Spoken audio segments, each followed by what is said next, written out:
I wake up one Sunday, and open the paper. I'm reading this article in the paper. So allegedly, this same management chairman, or whoever is in charge, they had a plot to get me off the wage bill, and so their plan was, and it's only discovered because the person they were planning with, they had a falling out. This guy was a bit mixed up, naughty guy, and they had a falling out. So they had a plan to get me off the wage bill, and the plan was that on a Friday night when we go for your meal with the team, everyone's sitting with the team and having your meal. You know, you have your chicken and rice, chicken and pasta, fish and pasta, whatever. So when everyone's sitting there, they would put someone in the catering staff, the serving, and when I'm eating and having my thing, when they come in, do you want some Parmesan cheese, whatever? So instead of it being Parmesan cheese, it would be laced with cocaine. So they'd sprinkle over my pasta, I'd eat it. On a Monday morning, I'd come in, they'd say, I want to random drug test you. I'd take the drug test, fail by breaking the rules by taking Class A drugs. They can terminate my contract and fine and get me off the wage bill.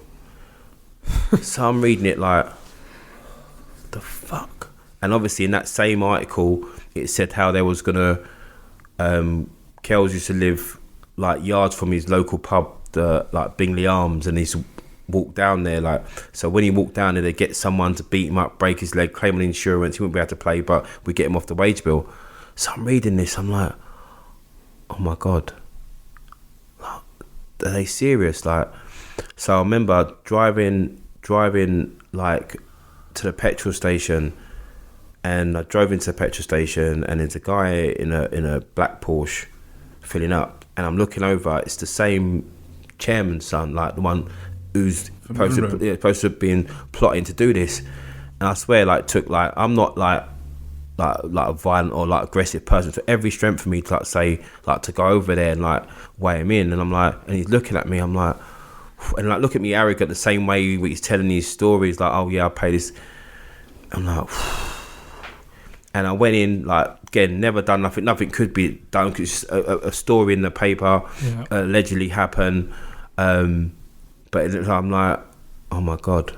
So yeah, I mean, these things happen. Like that person and that episode, what they done, I mean, they was getting investigated left, right and centre, and they soon left the club, so under a load of speculation, but yeah, I've got nothing against Leeds United. It's a happy place for me, and I support and always cheer them on. I'm glad they're back in a situation where it's just a footballing spoke about club rather than anything other than that. Yeah, everything used to be front pages and Leeds. So now it's just about football, which is a good thing.